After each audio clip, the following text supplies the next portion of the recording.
Pagal įstatymą visos aukštosios mokyklos turi būti pertvarkytos iki 2011 metų gruodžio 31 dienos.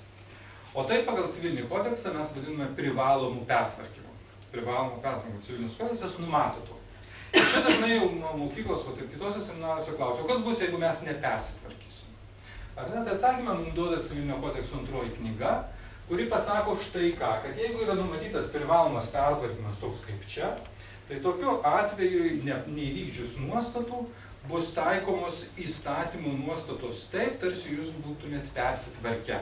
Ir statutų arba įstatų taisyklės bus taikomos tik tiek, kiek jos neprieštaraus įstatymai nustatytai tvarkai.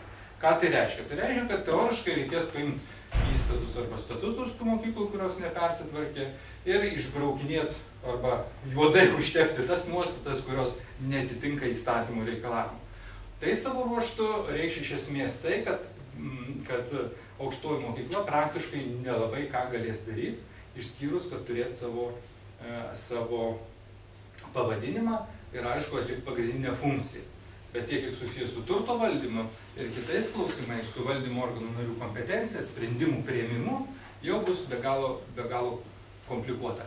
Teoriškai nepersitvarkyti galima, taip, bet turto valdymo prasme ir organų funkcionavimo prasme atsiranda be galo daug problemų.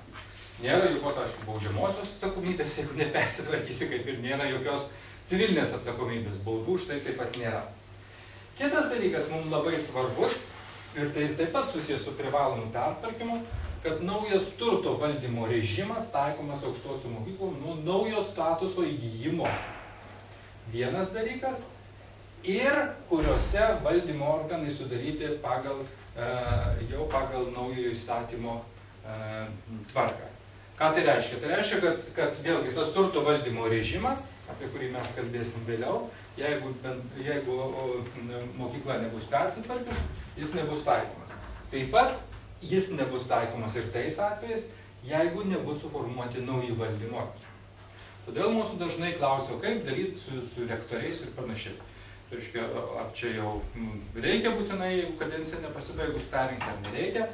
Į tai aš pabandysiu atsakyti vėliau, kai mes panagrinėsim kitus pertvarkymo dalykus.